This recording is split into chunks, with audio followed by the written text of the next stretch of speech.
साथियों, भारत सरकार के प्रयास से आज तमिलनाडु में आधुनिक कनेक्टिविटी एक नई ऊंचाई पर है।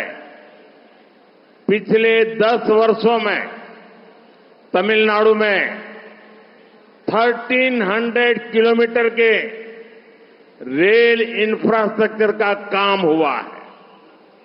2000 किलोमीटर रेलवे का इलेक्ट्रिफिकेशन भी किया गया है।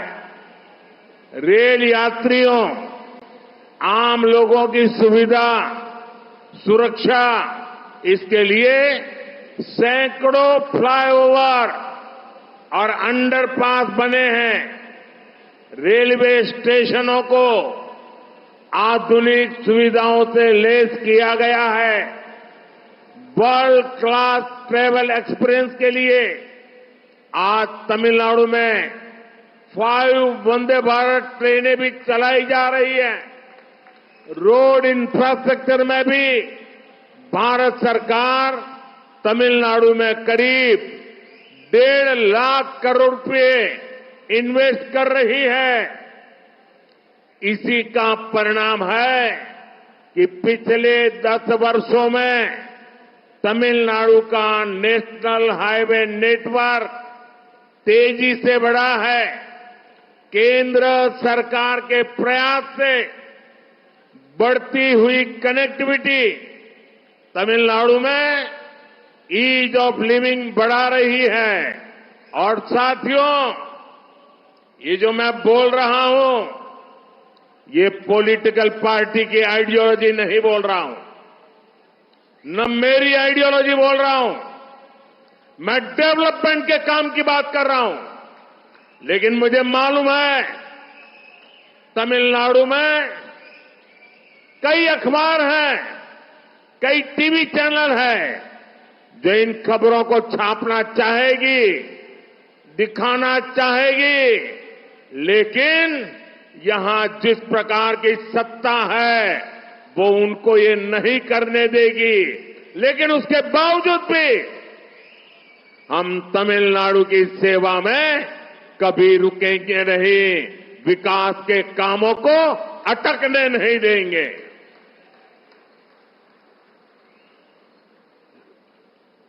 நண்பர்களே, பாரத அரசின் முயற்சியால் நவீன இணைப்பு திறனில் இந்த தமிழ்நாடு ஒரு புதிய உயரத்தை எட்டியிருக்கிறது. கடந்த 10 ஆண்டுகளிலே தமிழ்நாட்டில் 1300 கிலோமீட்டர் நீளம் ரயில் கட்டமைப்பு செயல்பாட்டுக்கு வந்திருக்கிறது. 2000 கிலோமீட்டர் அளவிலான ரயில் பாதைகள் மின்மயமாக்கப்பட்டிருக்கின்றன. ரயில் பயணிகள் மற்றும் பொதுமக்களின் வசதி பாதுகாப்பிற்காக பல நூற்றுக்கணக்கான மேம்பாலங்களும் சுரங்கப்பாதைகளும் உருவாக்கப்பட்டிருக்கின்றன. ரயில் நிலையங்கள் நவீன வசதிகளால் இழைக்கப்பட்டிருக்கின்றன. உலக தரம் வாய்ந்த அனுபவத்தை பெற்றிட இன்று தமிழ்நாட்டில் 5 வந்தே பாரத் ரயில்களும் இயக்கப்பட்டு வருகின்றன. சாலை கட்டமைப்பிலும் கூட பாரத அரசு தமிழ்நாட்டிலே கிட்டத்தட்ட 1.5 லட்சம் கோடி ரூபாய் முதலீடுகளை செய்து வருகிறது. இதன் விளைவாகத்தான் கடந்த 10 ஆண்டுகளிலே தமிழ்நாட்டில் தேசிய நெடுஞ்சாலைகள் வலைப்பின்னல் வேகமாக அதிகரித்திருக்கிறது. மத்திய அரசின் சீரிய முயற்சி காரணமாக அதிகரித்து வரும் இந்த இணைப்பு தமிழ்நாட்டில் வாழ்க்கை வாழ்வதில் சுலபத்தன்மையை அதிகரித்து வருகிறது. நண்பர்களே, நான் ஒரு விஷயத்தை உங்கள் முன்பாக வைக்க கடமைப்பட்டிருக்கிறேன், விரும்புகின்றேன். நான் இங்கே உரையாற்றுவது, நான் உங்களிடம் தெரிவிக்கும் கருத்துக்கள் யாவும் ஒரு அரசியல் கட்சிகளுடைய சித்தாந்தமோ அல்லது என்னுடைய தனிப்பட்ட சித்தாந்தமோ கோட்பாடோ கிடையாது. இது டெவலப்மெண்ட் ஐடியாலஜி, வளர்ச்சி முன்னேற்றத்திற்கான கோட்பாடு. ஆம், நான் இதை இங்கே கூறும்போது இங்கே தமிழ்நாட்டிலே இருக்கும் செய்தித்தாள்கள் இவற்றை பிரசுரிக்க மாட்டா. ஏனென்றால் இங்கே இருக்கும் அரசாங்கம் அவற்றை பிரசுரிக்க விடாது.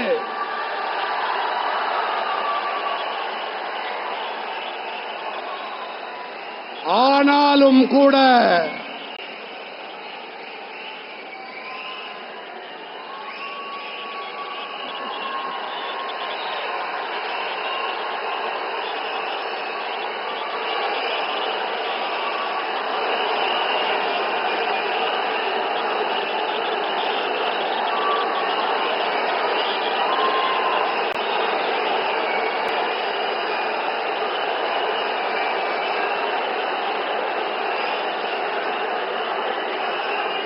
ஆனாலும் கூட நண்பர்களே,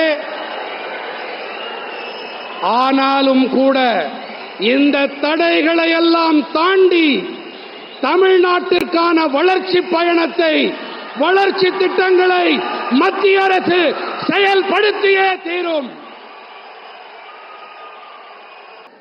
இப்போது இங்கே நீங்கள் வெளிப்படுத்தியிருக்கும் இதே அன்பு, இந்த பாசம், இதைத்தான் தமிழ்நாட்டின் பிற பகுதிகளிலும் தமிழர்கள் என் மீது பொழிந்தார்கள்.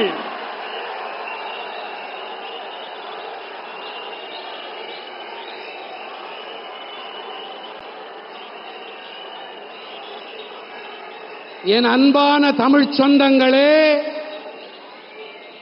நீங்கள் இங்கே என் மீது பொழிந்திருக்கும் இந்த சகோதர பாசம், இந்த அன்பு, நான் மேலும் ஒரு கேரண்டியை அளிக்கிறேன். இந்த அன்பை மீண்டும் நான் உங்களுக்கு பல பங்காக்கி கண்டிப்பாக திருப்பித் தருகிறேன். இது என்னுடைய உத்தரவாதம்.